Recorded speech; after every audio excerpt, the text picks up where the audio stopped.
I'm Jaybills Games, and in this episode, I decided to stroll down memory lane here and take a look at one of my favorite franchises in existence, and that is Digimon, the rival to Pokemon, and honestly, the way better one out of the two in my opinion. The first 3 seasons of the Digimon show are amazing. Season 1 is just absolute god tier, and in my opinion, completely shatters any Pokemon series or season. Fight me. When it comes to games, I also prefer Digimon. While a good chunk of them weren't that great whatsoever, I think what I loved and what kind of put me into them more was the fact that I always tried something a bit different and a bit new without straying too far from what made some of the games great. But you know, that's really hard to say with a straight face when you have something like Digimon World 4 creeping around the corner or hiding under your bed. Pokemon games to me just felt the exact same for the most part, and it kind of bored me after a while. But I will say this, Pokemon Fire Red and Leaf Green is my absolute favorite Pokemon game and one of my favorite games of all time. Like, Jesus, that game is great. So yes, I'm a giant Digimon fan. I love the show, I love the games to an extent, I adore it to hell, and I even have a Digimon of my own sitting across from me named Tokamon. He usually begs to be fed all over the house and screams in the middle of the night randomly, but he's still a good egg, right pal? You're dead to me.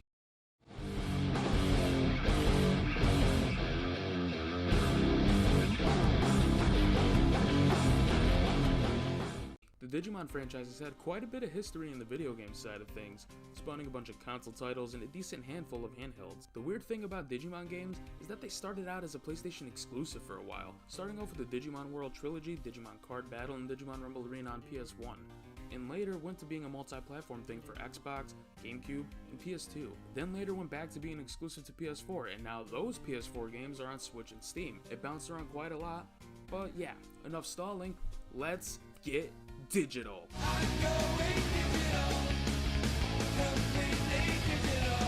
Starting off from humble beginnings, we have Digimon World 1, the game that's regarded as the best out of the trilogy, and I just might have to agree with that. Digimon World 1 is a flawed game for sure, like any other game, but I have so much love for this game regardless of its flaws. Digimon World 1 has you on File Island, and the main objective of the game is not only to take care of and evolve your Digimon partner, but it is also to explore, fight, and bring Digimon back to the File City, who all left the city due to them being crazy and forgetting stuff. I can't make this shit up, and at the end you go to the final location to stop the man and his evil Machinedramon from wiping out the digital world. So, it's pretty common, save the digital world. That's how all the Digimon games can be pretty much summed up as is. Digimon World is a fun game and I have lots of nostalgia for it, but a lot of the fun can be drained because you'll be spending so much time training and trying to evolve this piece of digital ass into something good so you could actually survive in the harder parts of the game. The bigger they get, the more difficult it can be to take care of them. Certain Digimon will destroy your livelihood and completely wipe away any money you have because they usually raid your food inventory and you always have to restock. And I'm looking at this fat red fuck over here. If you get Tyrannomon, first, he's really good and strong if you train him right. Secondly, fuck that, all he does is eat and never shuts the fuck up. Digimon World 1 is a fun game, but the choppy, yet passable battle system and really slow and mentally draining training sessions to evolve your guy can really churn off someone from it. Outside of all that, exploring and getting Digimon back to the city is fun, and after training a lot, the payoff can be great sometimes. It's all fun in games until that one animation that plays when you train for hours on end just to digivolve your Digimon results into this. I still need to go to therapy because of this damn thing.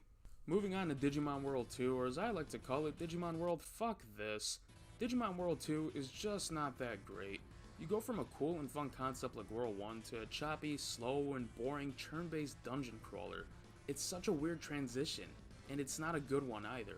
I barely lasted playing this pile of garbage. What makes things worse is that your vehicle has a certain amount of fuel, and if it hits 0 before you can find an item to actually restore it, it breaks down, and you have to start over the level completely, destroying any at all progress you make.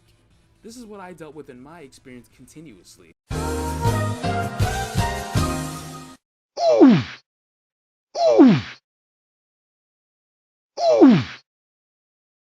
Even without that, the game is slow, repetitive, and the battling is just boring. The game is a huge step down from World 1.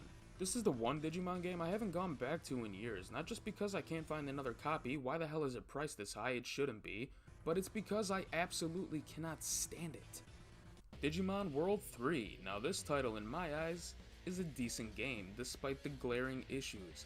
Digimon World 3 has you going around the digital world with 3 Digimon this time around, and has you battling, leveling up, and unlocking new transformations for your Digimon. You could pick between 3 packs, the Maniac Pack, Power Pack, and Balance Pack. The description for the Maniac Pack always makes me laugh because we all know that it's a lie and you can't rely on Patamon whatsoever. Patamon sucks and can't do anything cool without dying 5 seconds later. I think Digimon World 3 is a step up for sure from World 2. I love the fact that you have 3 Digimon now, and there's a lot more to explore, check out, and just have fun with. However, the game has a lot of flaws. It's very slow in the start. Before you even go out and try really progressing, I highly recommend unlocking the champion forms of your Digimon first, which means getting all these guys to level 5. Some are slower than the others when it comes to leveling up, but it isn't too difficult. The random encounters you have in certain areas can sometimes do a number on you and possibly give you a game over. Mix the slow training and progression with the frequent and annoying random encounters and a whole lot of backtracking, and you have a game that is extremely flawed, but still a decent time, honestly. I like the battle system, having 3 Digimon and unlocking new transformations, and I really dig the music, the graphics, and the story overall too. It's honestly a really cool game despite its flaws, but forever I'll always prefer World 1. Digimon Rumble Arena, a fun but simple fighting game. You go through about 8 rounds, fight a final boss, and unlock a new character afterwards. Although they aren't exactly new, a lot of these characters you're able to unlock are the evolved forms of the base Digimon on the roster. But the difference is, they aren't timed, so you could play as their evolved form with no time limit. Digimon Rumble Arena is a fairly simple but fun fighting game, honestly. I especially love the digicards placed around certain areas that can give you the edge in battle. One of my main issues when it comes to Rumble Arena are the controls. A lot of the time it feels like you're slipping on ice and falling everywhere. Once you get used to the game and how it plays, it isn't too bad I guess, but still, the controls aren't exactly great regardless. Now the roster, I really do like. You have Digimon ranging from Season 1 to 3, you can unlock all their evolved forms to play as them with no time limit, and there's other cool characters to unlock like Imperial Dramon Paladin mode, and even Black War Greymon. And on a final note, the final fighter in here, Reapermon, is the bane of my existence and cheats like hell. So take my advice, spam the living hell out of him, don't give him a chance to attack, and you won't have a brain aneurysm. Digimon Digital Card Battle, I really don't have all that much to say about this game. Now don't get me wrong, it's a decent game. I think it's pretty fun. I just don't have much experience playing it compared to the other titles I mentioned, because I just recently started playing this game and stopped for a while because Waymon cheats. This is one of the reasons Metal Seedramon shot you in the head. Alright, all joking aside, I think it's a fine card game. I especially love it when you get into battle and it brings you to a little 3D cutscene of them attacking each other and showing how much damage your attack does. It has its charm, and I like it. It's an alright game. So that's our roundup of Digimon PS1 games. What do you think of it all so far, Tokamon? By the sound of Tokamon having a panic attack, I could only imagine the list getting even worse from here. It is time to dive headfirst into the PS2 side of things. While for me, it felt like we dove into a pool on a nice summer day with the water being a little too cold but still alright. The PS2 side of things though, that's gonna feel like diving headfirst into a pool of broken glass and complete regret. Rest assured, there is one gem in that pile of mediocrity we dealt with on the PS2. So, let's take a look at that one first. Digimon Rumble Arena 2. Hearing that title of that game makes my 7-year-old self squee. Digimon Rumble Arena 2 is a Smash Bros. Inspired game and probably my favorite Smash Bros. Inspired fighting game. There's so many improvements over Digimon Rumble Arena 1.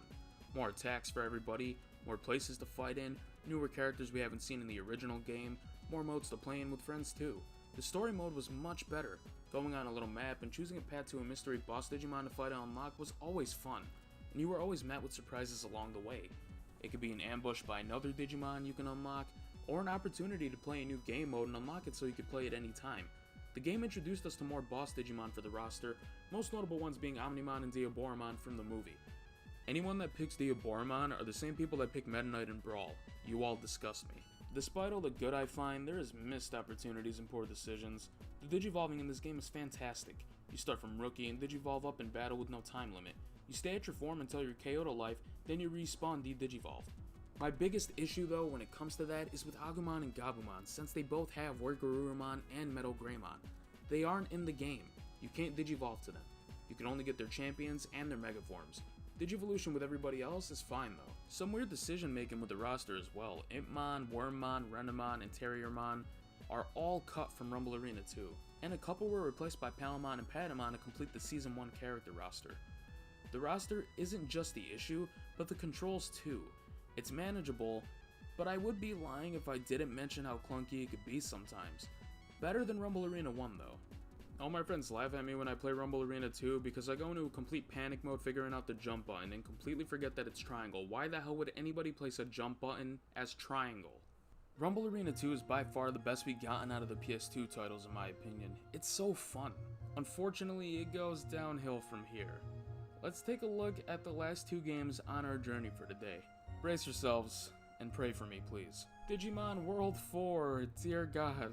Digimon World 4 just might be one of the worst games I've ever had the pleasure of playing. Why the hell are the Digimon fighting with weapons? Why is it a beat 'em up?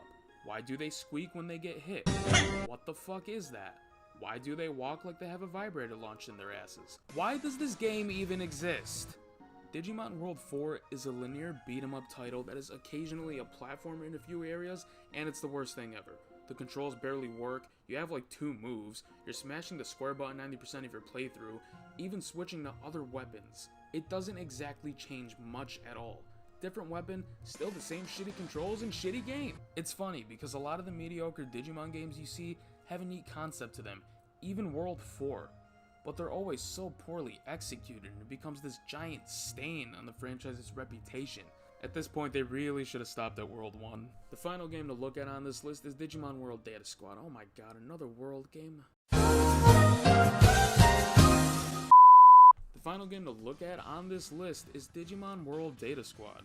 The game I have very mixed feelings on. I've always liked the Data Squad series. Yeah, I haven't finished the show. Almost did, but stopped somewhere. I thought it was good and I liked the characters for the most part. But for the game, I don't know. I'm very mixed on it all. It's a callback to games like World 1 to an extent, but mostly World 3, with similar but newer battle systems and more new worlds to explore that resemble stuff and events from the show, which is nice, but I feel like it lacks the charm those 2 games had, and the battling feels even slower than it did in the other World games. Not to mention the game just isn't as fun when it comes to exploring and battling. Everything just feels slower and boring. And I don't know about you guys, but I found myself having way too many random encounters that I did in other Digimon games, and let me tell you, it changes a man. I guess the side I lean on more with Digimon World Data Squad was, it was overall just a mediocre game to me. The show was cool, I guess, but the game, not so much. It's a damn shame. While Digimon games were never really consistent with the quality put into their titles, there's unfortunately a lot more bad compared to good with them. Under the dirt, you have gems like World 1, World 3, and the Rumble Arena games. Then on top of the shit pile, you have Digimon World 4 trying to fit in with the cool kids and sit at the same table as World 1 and 3 and the Rumble Arena games. This isn't our final stop. There is still a decent handful of Digimon games that weren't mentioned here. The life it had on the handheld consoles, and the newer and more modern Digimon games that we've seen on PS3 and PS4. We're not done yet, guys. Fuck! Stay tuned for part 2 coming soon. In the meantime, I'm gonna go figure out why my Togemon continues to scream uncontrollably.